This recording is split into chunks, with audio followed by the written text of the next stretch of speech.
In this episode, we're going to talk about why most golfers push putts and how to fix it. If you've ever hit a putt that started right at your target and never had a chance to go in the hole, you know how frustrating a push can be. It often feels like you made a good stroke, yet the ball still missed on the low side, and you're left wondering what went wrong. Most golfers assume they misread the green. But in reality, many missed putts start offline because of face control at impact. When it comes to putting, the club face controls nearly all of the ball's starting direction. If the face is even slightly open at impact, the ball will begin right of your intended line. So if you want to eliminate three putts and convert more short putts, you must first understand why the ball is starting offline. In this episode, we're going to break down what caused push putts, how face angle influences direction, and what you can do immediately to start more putts on your intended line. And at the end, we will show you a practice plan that addresses this issue and gives you drills to follow. So, step one, understanding why start line is everything in putting. On full swings, both the club face and the swing path influence the ball flight. On the green, however, the equation is much simpler. The putter face angle at impact overwhelmingly determines where the ball starts. Even a face that is 1 degree open can send a 10-foot putt noticeably offline. Many golfers focus heavily on stroke path and the arc of their stroke. However, the start line control is primarily a face control issue. If the face is open, the ball starts right. If the face is closed, the ball starts left. If your putts consistently miss on the low side, especially on straight or slight breaking putts, the issue is rarely speed alone.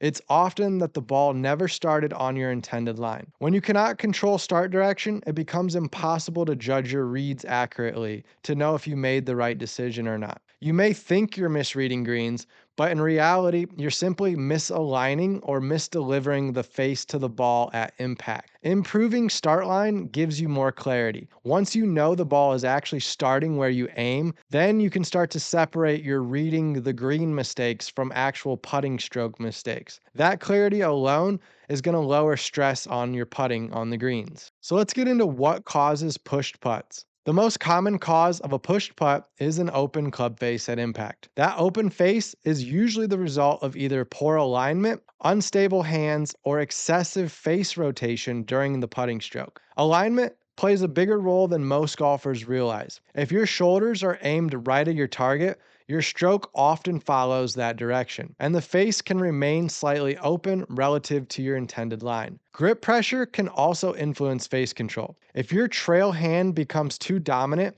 it can hold the face open through impact, especially on shorter putts where players try to guide the ball. Another frequent cause is deceleration. When golfers slow down through impact, the putter face can remain open instead of releasing squarely toward the target. Many players also struggle with inconsistent eye position. If your eyes are too far inside or outside the ball when you're standing over the golf ball looking down at it, then your perception of the line changes, and you may unknowingly aim right without realizing it. The important takeaway is this. Push putts are rarely random. They are usually the result of predictable face control problems that can be trained and corrected. So you might be asking, how can I fix it if face is the problem? Well, here's how to fix the open face at impact. If push putts are primarily caused by an open club face, then the solution begins with controlling the face through impact, and this does not require a complicated stroke rebuild, but it does require awareness and intention. Start by checking your alignment. Set your putter face square to the target first,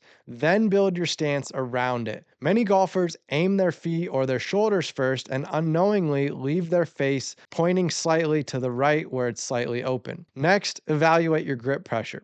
Your hands should feel neutral and stable, not tense. If your trail hand dominates the stroke, it can hold the face open instead of letting the club release and close squarely. Focus on accelerating gently through impact rather than steering the putter. Deceleration often leaves the club face open because the stroke stalls before fully releasing towards the target. Another helpful feel is to keep the putter face moving towards the target for a few inches after impact. That forward motion promotes better face control and reduces the urge to manipulate the club at the golf ball. You do not need a dramatic release or exaggerated rotation. You simply need a square face at impact with a smooth, committed putting stroke. A simple and effective drill is to place two tees on the ground, that are just slightly wider than a golf ball. Now, you want these tees to be a few inches away from the putter so that when you hit the golf ball and you make the putting stroke, the ball can roll a couple inches and it'll give you time to see if the ball is actually starting online or offline.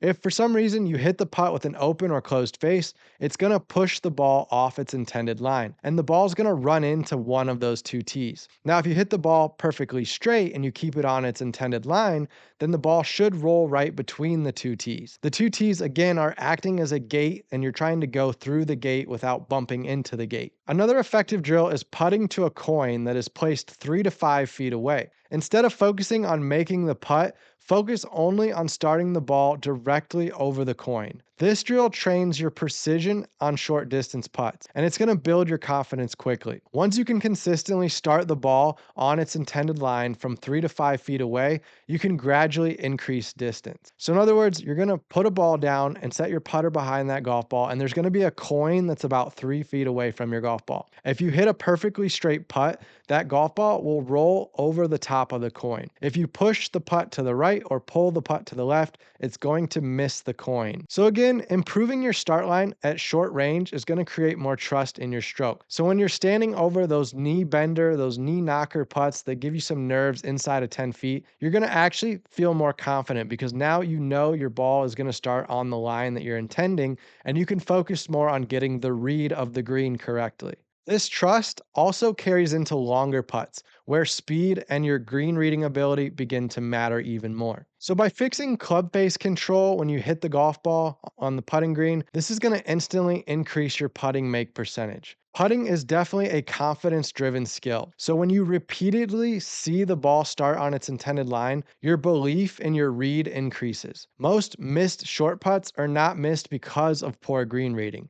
They're missed because the face was slightly open or closed. So, if you can eliminate pushed putts from inside 6 feet, you can realistically save 2 to 4 strokes per round. That alone can be the difference between shooting a 92 or an 88. Better start line control also reduces three putts because your first putt begins closer to your intended target line. So if you think about when you have a really far putt away from the hole, if you get offline even a little bit, since it's got so far to travel across the green to get to the hole, by the time it actually gets near the hole, it could be way offline by then. So by tightening up and hitting a much more on the line stroke from the get go, you're going to keep the ball on its intended line and it's going to end up finishing even closer to the hole. And also, by hitting putts with the right start line, this is also going to improve your ability to judge break and speed more accurately because you're going to learn from your missed putts how things actually broke versus the break you thought they were going to have. And you can eliminate that it was a push or a pull that caused it to break that much, since you can trust that you started your putt on the correct line. Now, you do not need to overhaul your putting stroke. Again, you just need to learn how to control the face and train your start line awareness. Improving this skill will immediately translate to lower scores. Now, in our next episode,